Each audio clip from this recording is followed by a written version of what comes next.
ওম নমঃ ভগবতে বাসুদেবায়। জয় শ্রীকৃষ্ণ। রাধে রাধে। জয় শ্রী শ্রী জগন্নাথ দেবের জয়। নমস্কার সকল সম্মানীয় দর্শক ও শ্রোতা বন্ধুকে রিমিস ভার্সেন এই চ্যানেলের পক্ষ থেকে আপনাদের সকলকে সুস্বাগতম। আবারও প্রতিদিনের মতো আজকে একটি নতুন পর্ব নিয়ে আপনাদের কাছে এসে গেছি। আগামী শনিবার উল্টো রথযাত্রা। ওই দিন ভুলেও যে খাবারগুলি মুখে তুলবেন না তা নিয়ে আলোচনা করব আজকের পর্বটিতে। এবং উল্টো রথযাত্রার দিন একটি বিশেষ খাবার যেটি গ্রহণ করার কথা বলা হয়েছে, আর যে কাজগুলি মোটেও ওই দিন করা উচিত নয়, সে সমস্ত কিছু নিয়ে জানবো আজকের এই পর্বটিতে। আশা করছি পর্বটি আপনাদের সমৃদ্ধ করবে। সম্পূর্ণ পর্বটি দেখার অনুরোধ রইল। বন্ধুরা, এখন রথযাত্রার সময়কাল। এই সময়কালকে শাস্ত্রে অত্যন্ত পবিত্র হিসেবে গণ্য করা হয়। সোজা রথ থেকে উল্টো রথযাত্রার এই দিনগুলি বিশেষভাবে পবিত্র বলে গণ্য করা হয়। জ্যৈষ্ঠ মাসের পূর্ণিমা তিথিতে শ্রী শ্রী জগন্নাথ দেবের স্নানযাত্রার পর ঠিক 15 দিন পর অনুষ্ঠিত হয় শ্রী শ্রী জগন্নাথ দেবের রথযাত্রা উৎসব। বছর শ্রী শ্রী জগন্নাথ দেবের রথযাত্রা সুসম্পন্ন হয়েছে বাংলার 12ই আষাঢ় 1432 বঙ্গাব্দ এবং ইংরাজি 27 জুন 2025 শুক্রবার। ওই দিন শ্রী শ্রী জগন্নাথ দেবের রথযাত্রা সুসম্পন্ন হয়েছে। ঠিক তার 7 দিন পর অনুষ্ঠিত হয় শ্রী শ্রী জগন্নাথ দেবের উল্টো রথযাত্রা।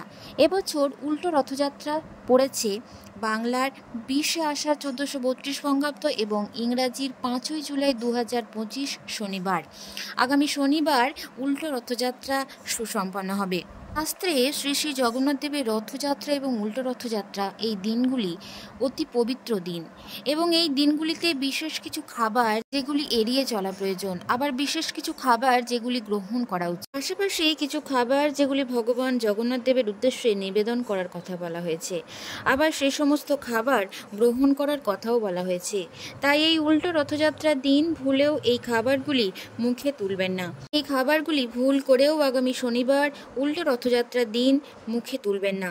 এড়িয়ে চলুন, নচেত আপনার জীবনে দারিদ্রতা চরম বিপত্তি নেমে আসতে পারে। বন্ধুরা, সবার প্রথমেই বলবো কলমি শাক। উল্টো রথযাত্রার দিন কখনোই কিন্তু বাড়িতে কলমি শাক আনবেন না এবং রান্নাও করবেন না। বলা হয় এই দিন কলমি শাক রান্না করলে জগন্নাথ দেব অতি ক্ষুব্ধ হন, সংসারে অশান্তি নেমে আসে, আর্থিক অনটন শুরু হয়। তাই এই দিন কখনোই ভুল করে কলমি শাক বাজার থেকে আনবেন না এবং বাড়িতে রান্নাও করবেন না, গ্রহণও করবেন না। দ্বিতীয়ত যে বিষয়টির কথা বলবো সেটি হলো পুঁই শাক। উল্টো রথযাত্রার দিন ভুল করেও বাজার থেকে পুঁই শাক কিনে আনবেন না এবং পুঁই শাক রান্না করবেন না। বলা হয় এই শাক যদি খাওয়া হয় তাহলে পরিবারে প্রত্যেকটি মানুষের শারীরিক অসুস্থতা বোধ লক্ষ্য করে। তাই এই দিন পুঁই শাক ভুল করেও খাবেন না, এড়িয়ে চলুন।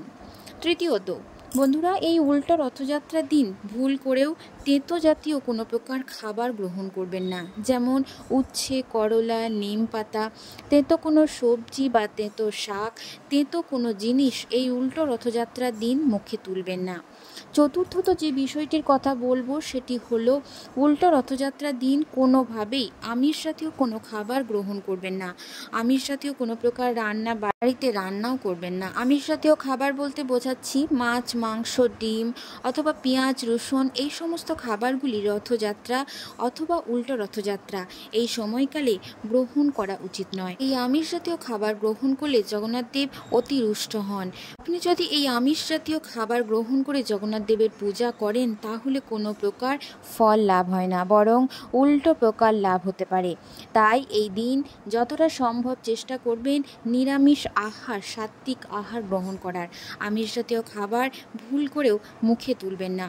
পঞ্চমত যে কথাটি বলবো সেটি হলো কোনো প্রকার নেশা জাতীয় দ্রব্য সেবন করবেন না, যেমন মদ, বিড়ি, গাঁজা, সিগারেট, এই সমস্ত নেশা জাতীয় অ্যালকোহল জাতীয় কোনো খাবার উল্টো রথযাত্রার সময়কালে গ্রহণ করবেন না। তাতে মহাপ্রভু জগন্নাথ দেব অতি ক্ষুব্ধ হন। যে কোনো কারণে আর্থিক ক্ষতি, শারীরিক সমস্যা, চরম বিপদ পর্যন্ত হতে পারে। তাই এই খাবারগুলি উল্টো রথযাত্রায় দিন এড়িয়ে চলার চেষ্টা করুন। তাই বলবো উল্টো রথযাত্রার দিন যদি জগন্নাথ দেবের আশীর্বাদ প্রাপ্তি লাভ করতে চান তাহলে এই খাবারগুলি এড়িয়ে চলুন। এখন বলবো উল্টো রথযাত্রার সময়কালে কোন কোন খাবারগুলি গ্রহণ করবেন। যেহেতু শ্রী শ্রী জগন্নাথ দেব, বলরাম, সুভদ্রা মাসির বাড়ি গুন্ডিচা মন্দিরে থেকে 7 দিন কাটিয়ে তারপর পুনরায় নিজ ধামে ফিরে আসেন, তাই তাদের জন্য বিশেষ ভোগের ব্যবস্থা করা হয়।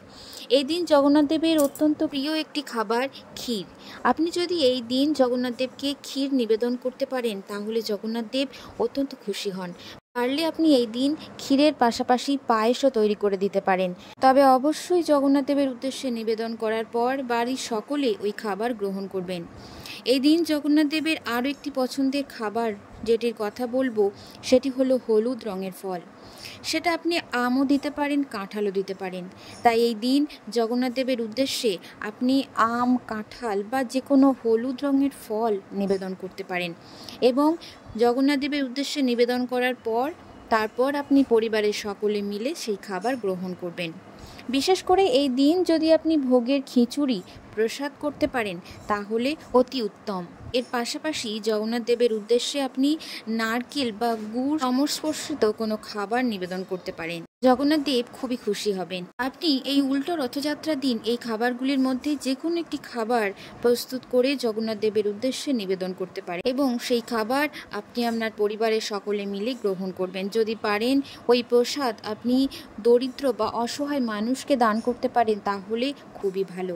আর অল্প হলেও নিজেরা সেই খাবার কিন্তু অবশ্যই গ্রহণ করবেন। দেখবেন প্রভু জগন্নাথ দেবের আশীর্বাদ আপনার এবং আপনার পরিবারের ওপর সর্বদা বজায় থাকবে।